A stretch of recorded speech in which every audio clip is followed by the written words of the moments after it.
All right, I think we're on. How are you all doing today?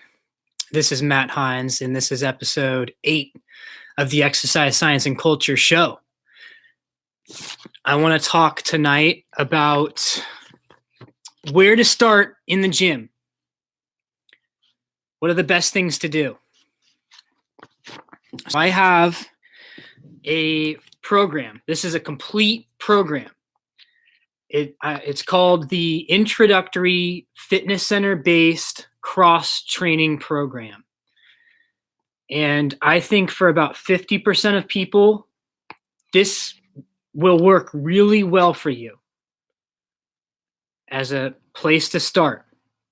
The exercises in this program, I think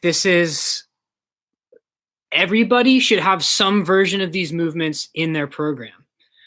Now, I would rate this program, this is the same program. I've already posted this. It was called something else before. I'm rebranding it, but it's the same exact program. Okay, so, it was previously called the Level 2 program, and I would still say it's about a Level 2 program. Let me just read for you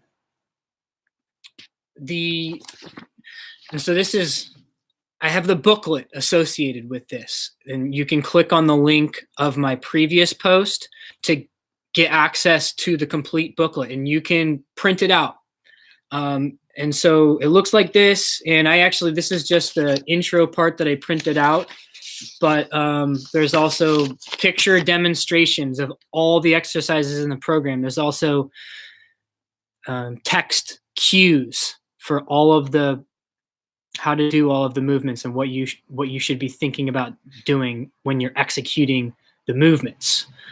So to explain this program further, you can read this, but I'm actually going to read it. I'm going to read this out real quick, okay? So this workout routine, this is for anyone who wants to take part in a well-rounded exercise plan using the equipment that most gyms or fitness centers have. This plan is safe and easy to follow. It's designed for youth beginners, for seniors, and for those who are new or returning to exercise and resistance training.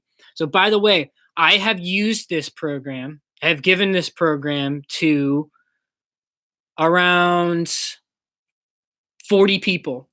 I've had working with me through this program about 20 people. And you have to modify the particular exercises a little bit given what level somebody's at. That takes a little bit of skill. But besides that, this program works really well. It can reach a lot of people, and there's enough complexity that it's interesting, but it's also, the exercises are pretty simple too. So yes, but also not just for beginners. This program is for anybody, including more experienced people, and it's especially for people who may be working through an injury. Maybe you don't have a serious limitation, but maybe you have a nagging ankle pain or hip pain, lower back pain.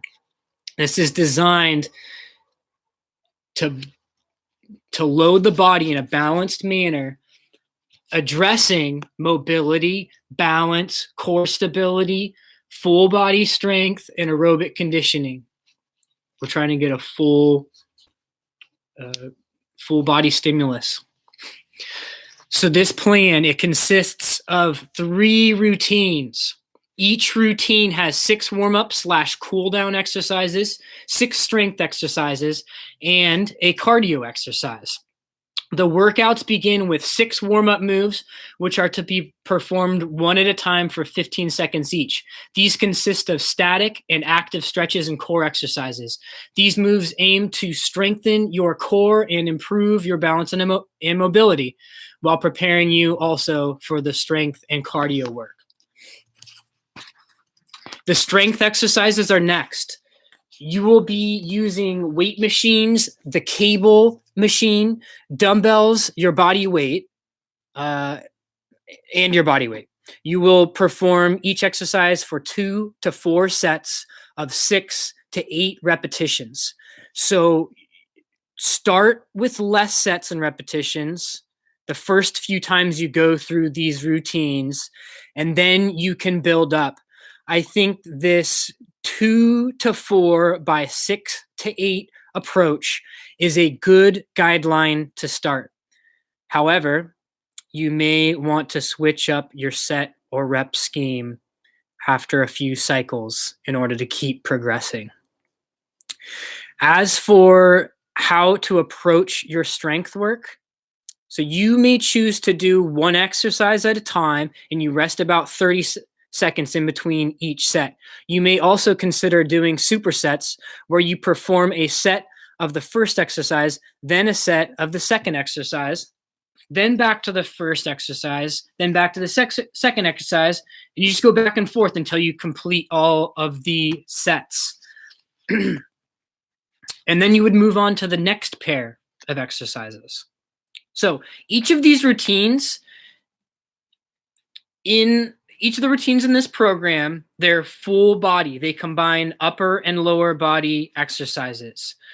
The exercises are generally ordered lower, upper, etc. This is called the superset approach. And this approach is a great way it does a few things. It speeds your workout up.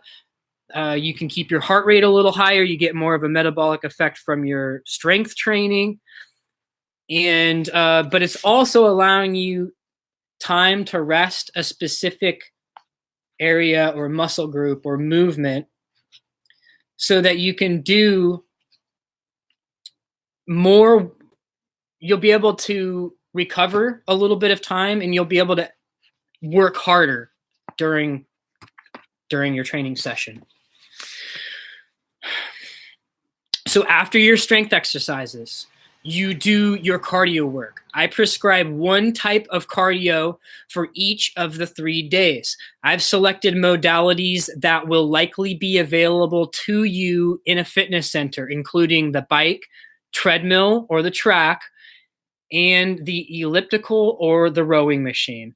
During your cardio, I recommend intervals where you change the pace during the workout. For instance, on the bike, you will do 1 minute at a medium pace, then 1 minute at a fast pace. This approach will allow you to increase your metabolism in less time. Interval training is a time-efficient approach. You may choose to do as many intervals as you like, but I generally recommend 3 to 6 so that this portion of the workout lasts under 12 minutes. Start with less and gradually increase. As with the strength exercise, I'd say it's smart to switch up the intervals after a few cycles on the plan. You are encouraged to include other exercises into your cardio regimen, such as swimming, the stair climber, hiking, biking, outside exercises, anything else that gets your heart rate up. And that's what I'm talking about. Cardio. What am I talking about? Cardio. This is aerobic conditioning. You're going to be getting your heart rate into a cardiovascular rate. And this is going to be, depending on your age, it could be over 100. It could be higher than that. It could be up to 160 or 170 if you're doing intervals. The whole idea is, if you go for an hour, if you want to be able to go for an hour, then you're never going to be able to get your heart rate that high. Otherwise, you're just going to reach the point of exhaustion and you're going to have to stop.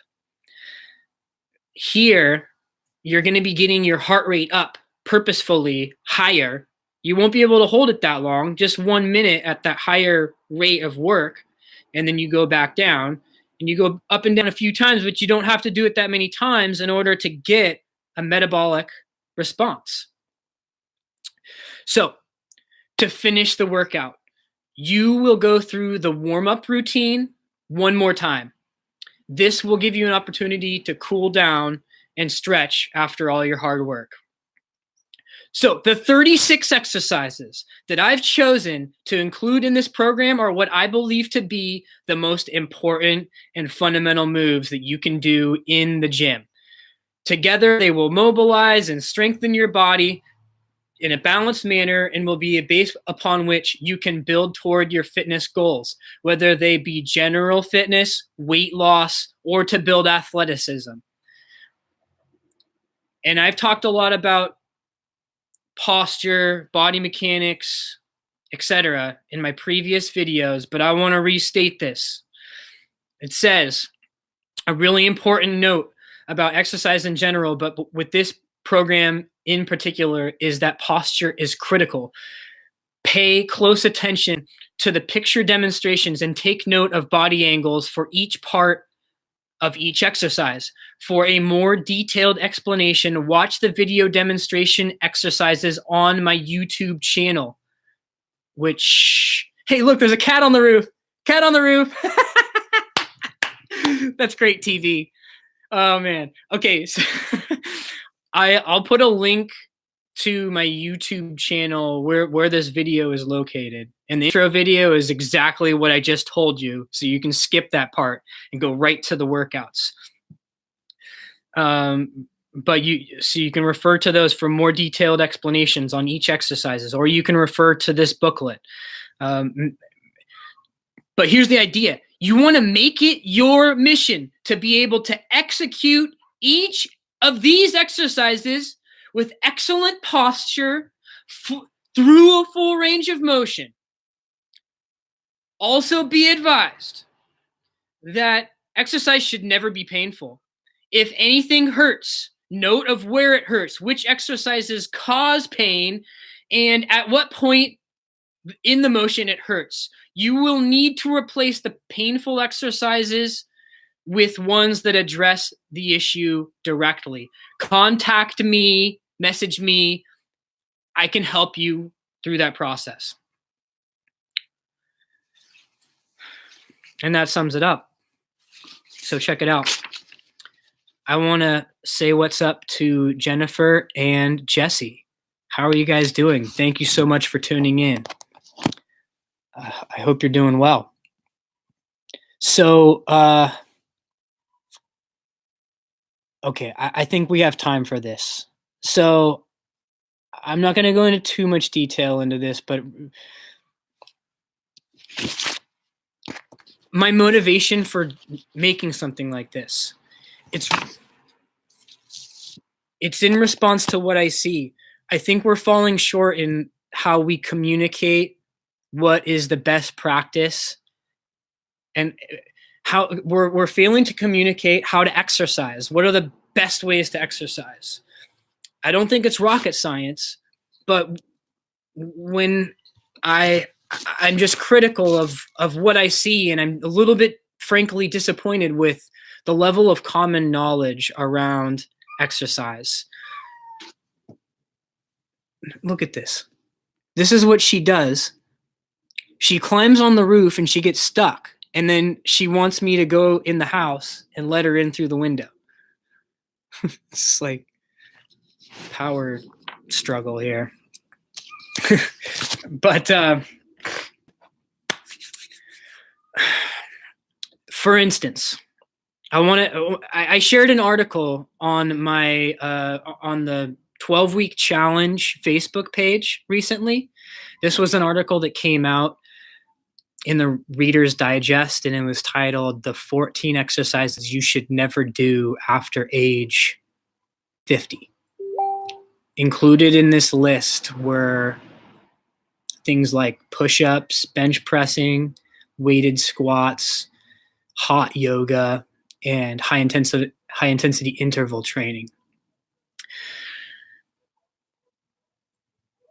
If I'm not able to do those things at age 50, then like I'm going to be really sad. But I don't believe that. I don't buy that. Even at age 90, if you can do hot yoga, then you should do hot yoga. If you want to do hot yoga and you can do it, it's really disappointing to see that, because I know thousands of people saw that article and they're going to take and apply that message. And it's a message of fear. And that's exactly why Reader's Digest will run an article like that as bogus. It's a totally bogus article, but they'll run it because they know people are going to click on it. And so I just want to be on the side of countering this and saying, no, you should be squatting. You have to squat. When you can't squat anymore, that means you're going to be less able to, you're going to be less independent. You're not going to be able to garden because when you garden, you have to do weighted squats. You're not going to be able to do much in the gym either. What are they saying? Oh, well, you might as well just start slowing down and quitting. I think that's a terrible message. It's a ridiculous message. So